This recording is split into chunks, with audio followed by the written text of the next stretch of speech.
बिहार की सबसे चर्चित सीटों में से शामिल बांकीपुर इस बार सिर्फ एक उपचुनाव नहीं बल्कि पूरे राज्य की राजनीति का केंद्र बन गई है। हर गली, हर मोहल्ले और हर बूथ पर सिर्फ एक सवाल सुनाई दे रहा है, क्या इस बार बांकीपुर में कुछ बड़ा होने वाला है?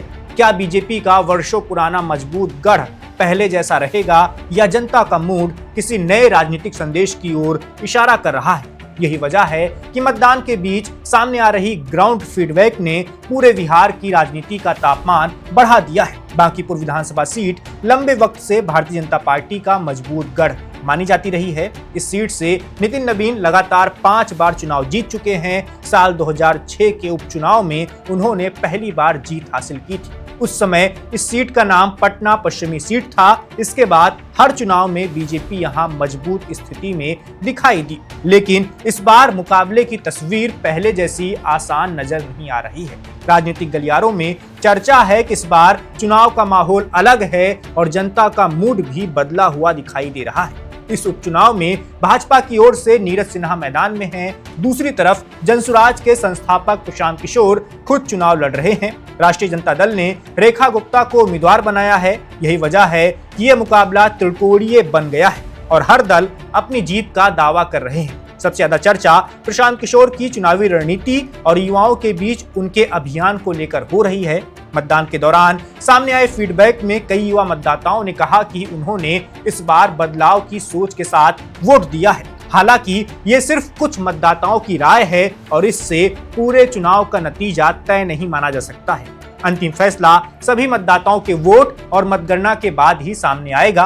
फिर भी युवाओं की सक्रिय भागीदारी ने इस चुनाव को पहले से ज्यादा दिलचस्प बना दिया है। मतदान के दिन कई घटनाओं ने भी चुनाव को सुर्खियों में बनाए रखा। चुनावी जांच के दौरान करीब 1,70,000 रुपए नकद बरामद किए गए। इसके अलावा दोपहर 3 बजे तक मतदान का प्रतिशत चर्चा का विषय बना रहा। इस समय तक यानी दोपहर 3 बजे तक 37.90% मतदान दर्ज किया गया था, जबकि पिछले विधानसभा चुनाव में इसी समय तक करीब 37% मतदान हो चुका था। यानी इस बार मतदान की रफ्तार पिछले चुनाव की तुलना में कम रही है। वैसे भी आमतौर पर जो आम चुनाव होता है, जो विधानसभा का जब सभी राज्य में होता है, उसके बाद जब किसी एक सीट पर उपचुनाव होता है तो वहां पर वोटिंग परसेंटेज कम ही होता है।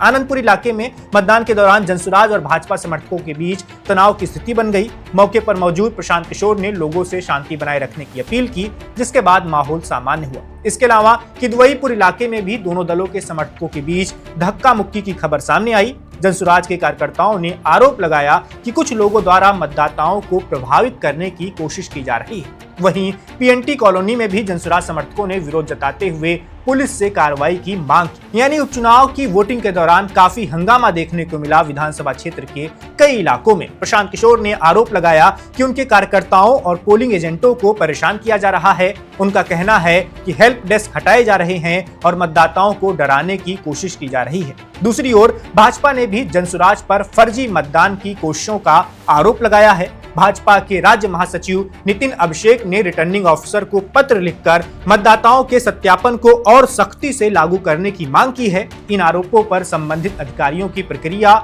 और जांच जारी है। ग्राउंड पर जो सबसे ज्यादा चर्चा में है वो है जनता का फीडबैक। कई लोगों का कहना है कि इस बार मुकाबला पहले की तुलना में कहीं अधिक कड़ा है। वहीं कुछ मतदाता मानते हैं कि बीजेपी अब भी मजबूत स्थिति में है। अलग अलग इलाकों से अलग अलग राय सामने आ रही है। यही वजह है कि राजनीतिक विश्लेषक भी इस चुनाव को बेहद रोचक मान रहे हैं। फिलहाल किसी भी तरह का अंतिम निष्कर्ष निकालना जल्दबाजी होगी। मतदान अभी पूरा होना है और उसके बाद मतगणना होगी, तभी ये साफ होगा कि जनता ने किस उम्मीदवार पर भरोसा जताया है।